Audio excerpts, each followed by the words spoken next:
It is my pleasure and honor to introduce you to our keynote speaker for the 13th World Buddhist Women's Convention, Reverend Dr. Kenneth Kenshin Tanaka.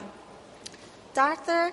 Kenneth Kenshin Tanaka, noted professor, minister, and author, was born to Nisei parents in Yamaguchi, Japan, and moved to California in 1958. Educated in California, he was introduced to Buddhism at the Mountain View Buddhist Temple. After graduating from Stanford, he traveled around the world for a year and participated as a monk in a Buddhist monastery in Thailand.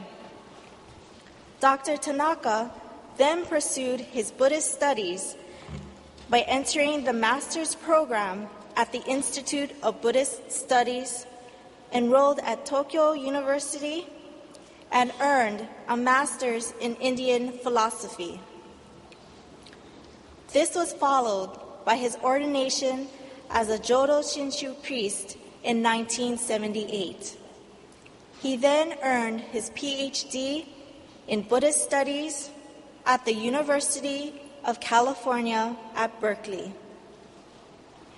Dr. Tanaka served at the Institute of Buddhist Studies for 11 years as Associate Dean and as an Associate Professor.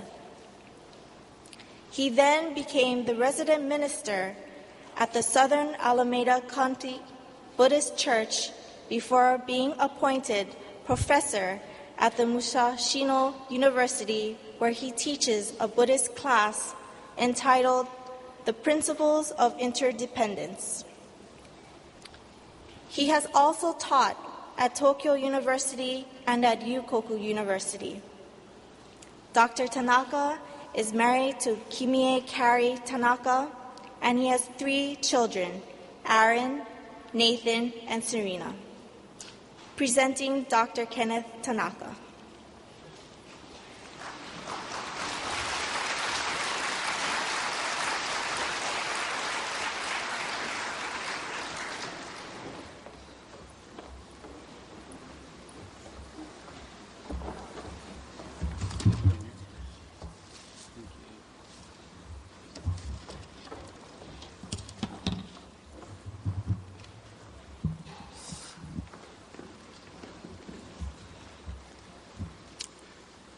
Aloha.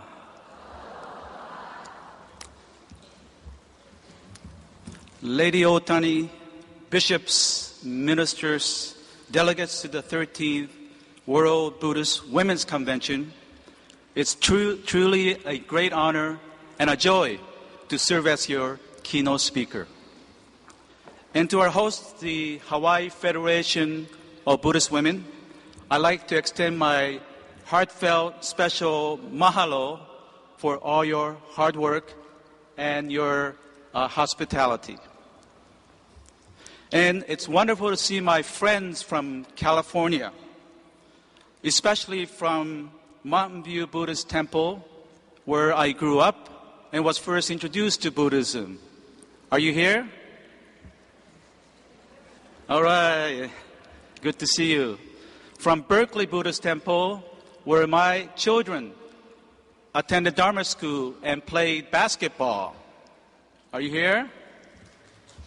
Good to see you.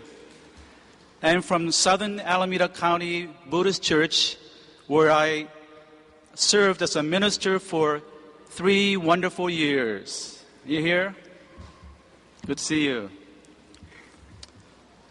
And it's a joy to know that also there are delegates from Japan that have been associated with my life. For example, Kumamoto, from where my great-grandfather emigrated to Hawaii a little over 100 years ago. And from Miyazaki, where my dear friends, the Baba family at Shinyeji Temple, show me a true way of Shinshu life.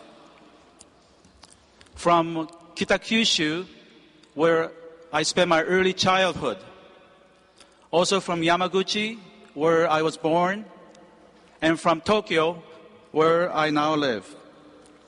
So all the groups that I've just mentioned make up part of my river of life, which has been flowing ever since I was born 38 years ago. Plus or minus error of 20 years. And it's truly also a great joy to see all of you, the close to 4,000 delegates from the islands and continent that face the great Pacific Ocean. So in a sense, we have over 4,000 rivers of life flowing into this vast Pacific Ocean from Brazil, Canada, continental US, Japan, and Hawaii. Here I'm reminded of Shinran Shonin's well-known poem, in which he speaks of rivers entering the ocean of great compassionate vow to become of one taste with the ocean of wisdom. So how fitting it is that we have come together in the middle of this immense Pacific Ocean, which, as you know, means the ocean of peace, to share and explore the theme, Buddha's vow, my aspiration, and the slogan, may peace prevail in the world, may Buddha Dharma spread.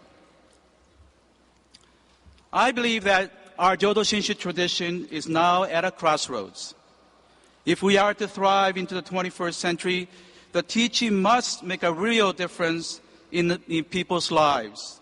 That's why, as I address the theme, Buddha's vow, my aspiration, I'll be placing greater emphasis on my aspiration than most Jodo Shinshu speakers. Of course, Buddha's vow is more central to our teachings. But in today's world, I believe we will do well to stress my aspiration. And by my aspiration, I mean my action, which are what I do, what I say, and what I think. Jodo Shinshu is not a do-nothing religion, as some have described us. And please note that the actions that I'm advocating are not of self-power or jiriki, for they do not cause enlightenment or deny the reality of the Buddha's vow. Buddha's vow, my aspiration. I'd like to begin with a couple of anecdotes about one of my beloved teachers, Reverend Professor Kakue Miyaji, who, in my opinion, certainly embodied our theme and slogan.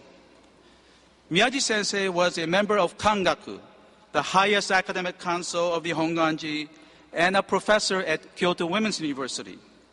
Upon retiring from the university, he came to the United States at the age of 70 to continue his work of sharing the Dharma. Sensei passed away several years ago, but I'm so grateful that I had the privilege of learning from him. While I served on the faculty at the Institute of Buddhist Study in Berkeley, California, Sensei helped us in teaching our classes and our retreats. It must have been very trying and demanding at his age to fly from Southern California to Northern California to spend a few days and up to a week. But I never heard him complain. Sensei uttered the Nembutsu all the time. As soon as he got in the car at the airport, it was Nammanda, Nammanda. And on the freeway to Berkeley, it was Nammanda, Nammanda. Once he went to the restroom, but he didn't come out for a long time. I became worried because previously he had fainted while he was giving the lecture. So I went up to the restroom door, put my ear closely, and waited. Silence continued. And all of a sudden, Nammanda, Nammanda. Even in the restroom, Nammanda. On another occasion, on a sunny afternoon, we were taking a walk on a sidewalk. Sensei wore his French beret, Many of the front yards were filled with flowers. As we passed one house, a middle-aged lady, a total stranger, approached us with a stem of flower, with a smile, saying, "Here, I'd like you to have it." And Sensei was surprised, but accepted it graciously. A total stranger giving a flower to Sensei, and I have never experienced anything like this in my whole life. I want you to know that I didn't get one. Maybe I should have worn a French beret. No, it was not the French beret. It was Sensei's smile and demeanor. Because he was joyful within, he shined outwardly. He made others joyful, even a total stranger like that lady. With the inner peace, he inspired outer peace. Buddha's vow, my aspiration. In our lives, we know people who have had that inner joy, like Miyagi Sensei, and others who do not. I'd now like to talk about two young women who dealt with difficulties in life differently. Late last year, as my train approached a station in West Tokyo, it made a sudden stop. I, like everyone else, wondered what had happened. Soon the announcement informed us that someone had jumped in front of our train. Everyone in our train, in my car, became very silent. Then I heard a voice outside, "Someone's here." The station staff had found the body right under the very car that I was riding in. I could not believe it. Then about 5 minutes later, I looked out the window to find that the body had been placed on the side of the tracks, covered with a blanket of sort. I couldn't see the face, but I could tell it was a young woman from the shoes that were not covered. As a parent, my first reaction was, oh, how her parents would grieve, followed by a profound sadness that someone, especially so young, had to take her own life. The second young woman is named Christine, who was a member of a temple that I served in California, the Southern Alameda Buddhist Church. When I met her, she had been confined to a wheelchair for at least 10 years as a result of a car accident in her late teens. Christine herself told me how the Buddhist teachings had helped her throughout her difficulties. One day, I learned that she had developed severe case of bed sores, that she would have to be confined to her bed for an entire year, 365 days. Feeling so sorry for her, I immediately paid her a visit to cheer her up. As I entered her room, her cheerful demeanor surprised me. Then we chatted for about half an hour. Then, as I was about to leave, Christine cheerfully said to me, "Sensei, don't worry about me. I'll be just fine. I know I cannot leave this bed, but I have eyes, so I can see, I can read books, watch TV, and gaze out the window. I have ears, so I can listen to my favorite music, programs on the radio. And I have brain, so I can think and imagine about a lot of things. So don't worry about me." Well, the role was completely reversed. I left her much more cheerful than when I first went to see her. The two ladies, young ladies, represent two different responses to difficulties. Why did one choose suicide and Christine thrive?